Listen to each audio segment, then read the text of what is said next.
สบายดีแล้วก็สวัสดีนะจ๊ะพ่อแม่พี่น้องมื้อนี้ก็อยู่ซ่องกับซ่องเค้กน้อยสาวผู้ไทยคือเก่าเนาะทุกคนไม่ได้พบพ้อหน้าเดียวกันหลายมื้อแล้วเนาะทุกคนมื้อนี้ก็เป็นวันจันทร์วันหยุดของสาวเค้กอีกแล้วเนาะทุกคน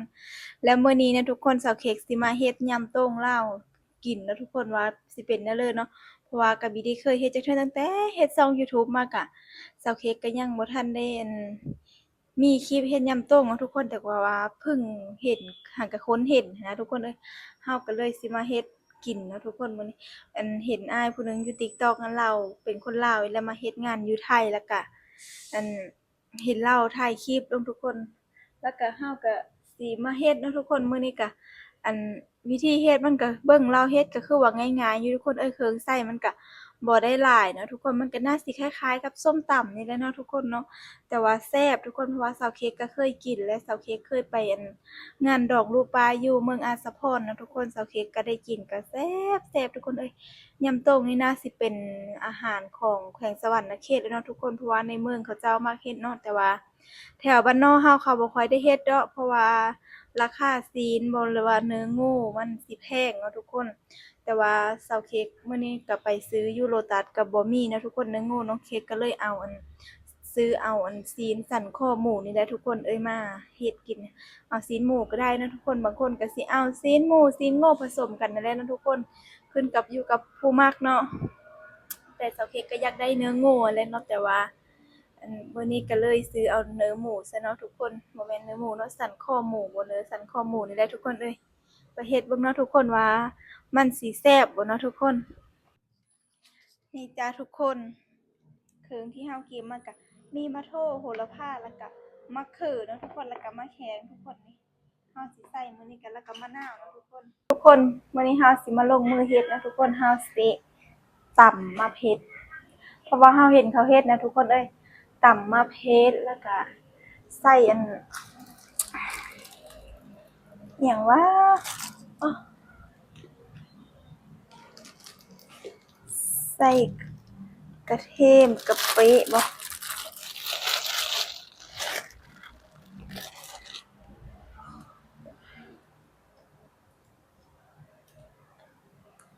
แล้วก็โละเนื้อหมูอีทุกคนเอ้ยโละซีนหมูอีเดี๋ยวเฮาสิมาเซฟไฟต้มน้ำก่อนเนาะทุกคนเฮาสิต้มใส่หม้อน้อยให้เด้อทุกคน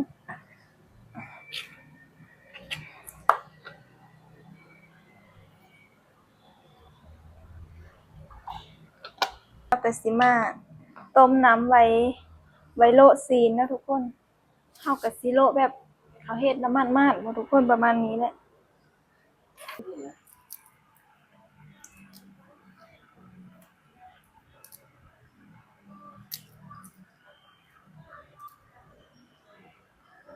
ใส่กระเทียมลงไปทุกคน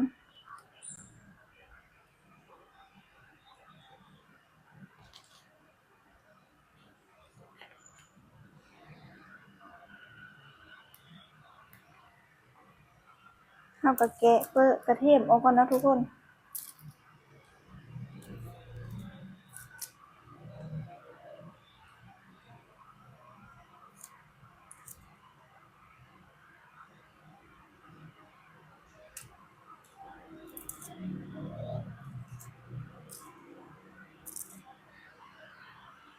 นี่ทุกคน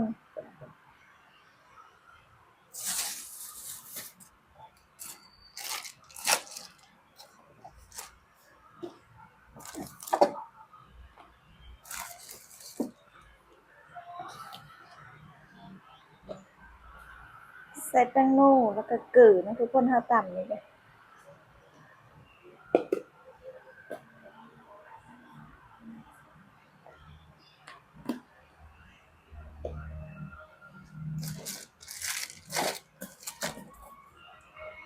น้ำตาลพร้อมแล้วจ้ะทุกคน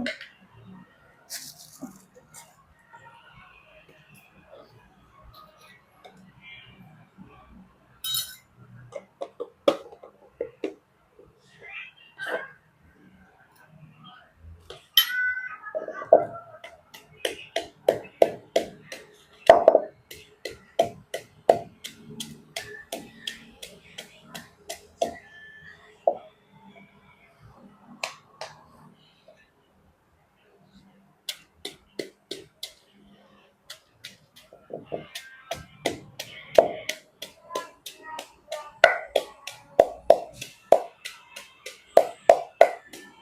็ดตามลองเบิ่งนะทุกคน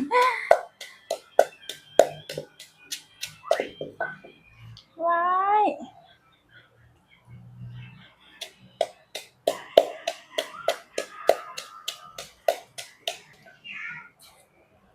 ใส่กะปินะทุกคนเห็นเขากะปิซื้อแต่โดนๆแล้วทุกคนจะเป็นตะกินหรือบ่ล่ะนี่ใส่กะปิลงไป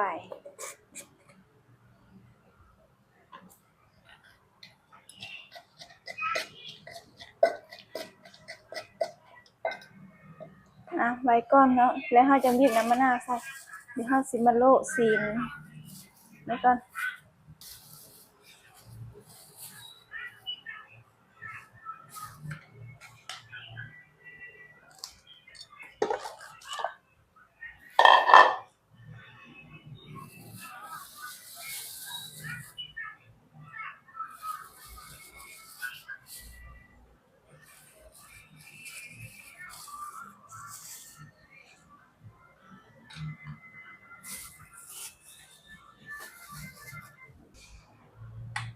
อื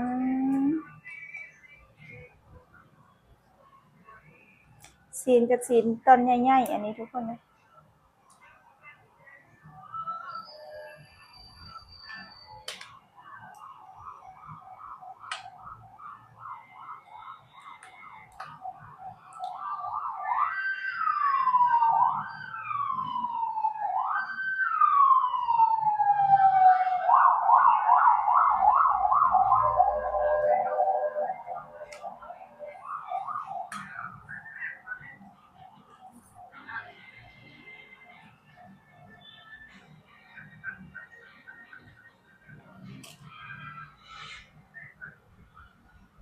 มักสุกก็เฮ็ดสุกนะทุกคนมักแบบธรรมดาก็เฮ็ดธรรมดาเฮ็ดแบบมากๆเลยแต่ว่าค่อยสิเฮ็ดสุกเอาเนาะทุกคน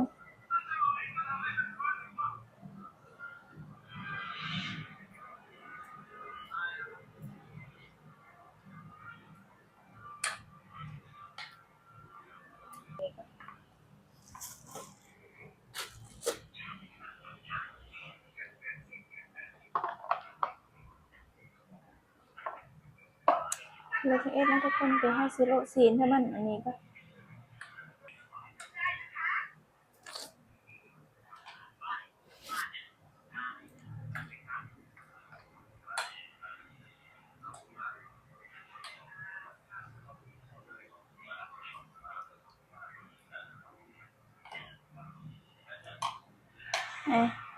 สุกแล้วทุกคนเอ้ย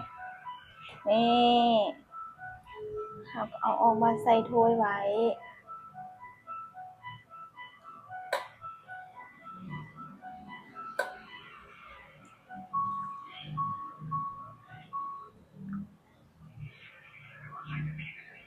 เครื่องที่เฮาสิเก็บไว้นี่แหละเดี๋ยวเฮาสิมาซ่อมก่อน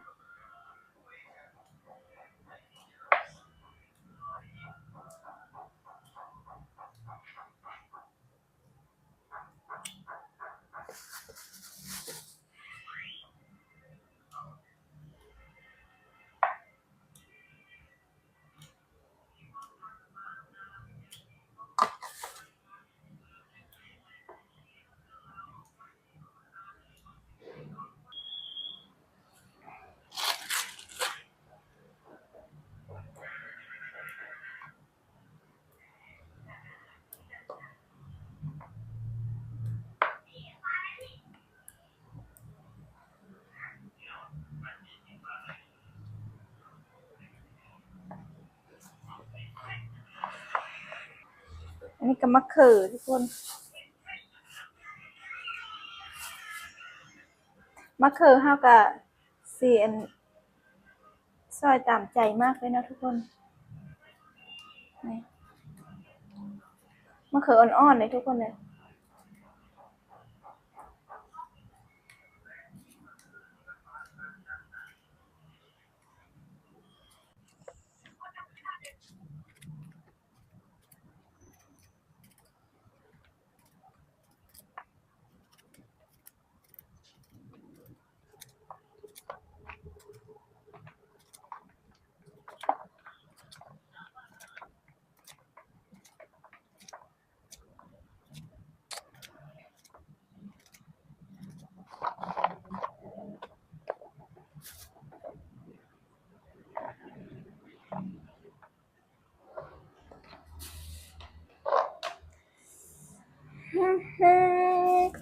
วันนี้เราก็สิมาปั้นมะนาวทุกคน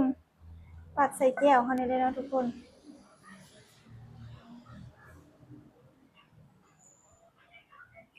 บีบใส่เลยเนาะอยากได้ส้มสำใดเฮ็ดตามใจตัวเองเลยทุกคน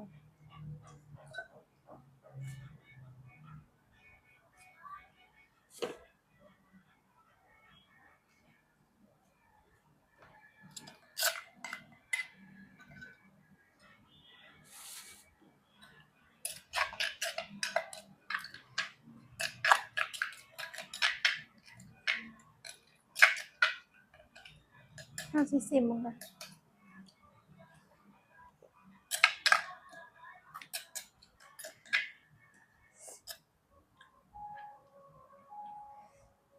น้ำอันนี้ค่อยสิบ่หลายไปบ่ว่าเนาะ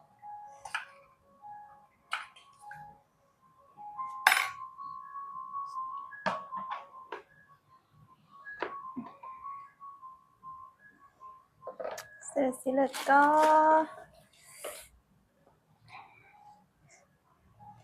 เดี๋ยวเราสิเอาซีนใส่จานกันนะทุกคน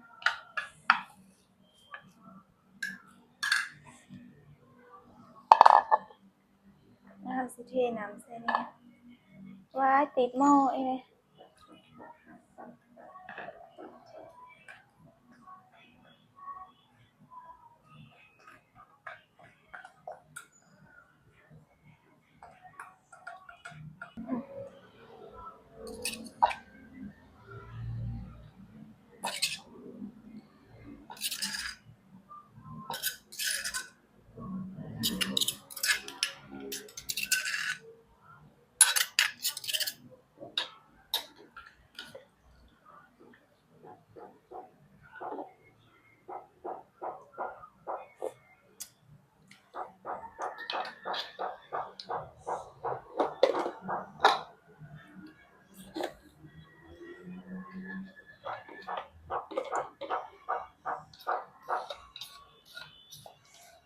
โอเคเลยทุกคนเลยคือเลย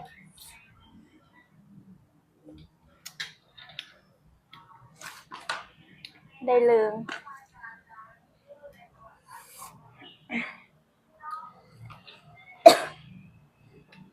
เราสิเอาซีนลงนี่นะทุกคนนี่แล้วเราก็สิเทน้ำนี่ลงไปเลย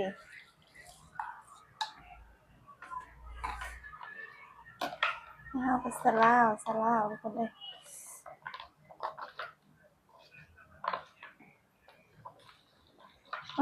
ทุกคนเอาไปแต่แซ่บอยู่เลย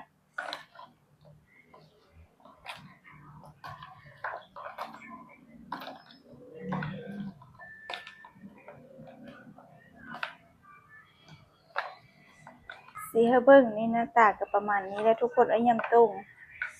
นี่สิได้เอามาเป็นแบบนี้เลยนะทุกคนเดี๋ยวสักเค้กซิซิมมึงก็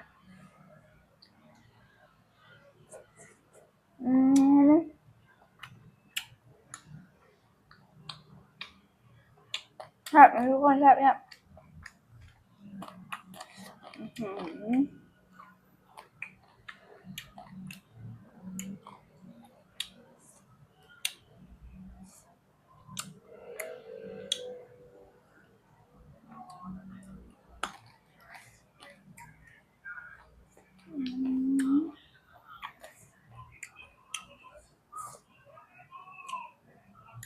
แซ่บ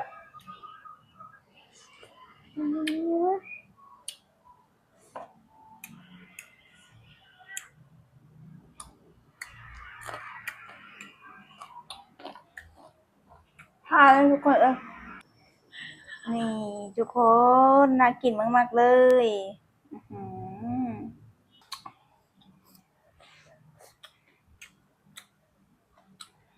ทุกคน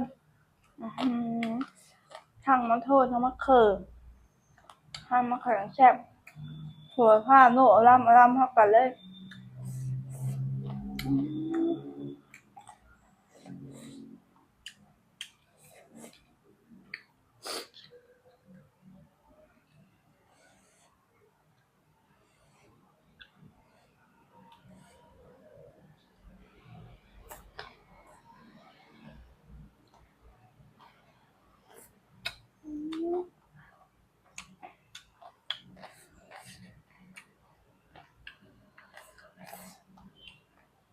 ยำตรงว่าแซ่บไปที่ทุกคนเลย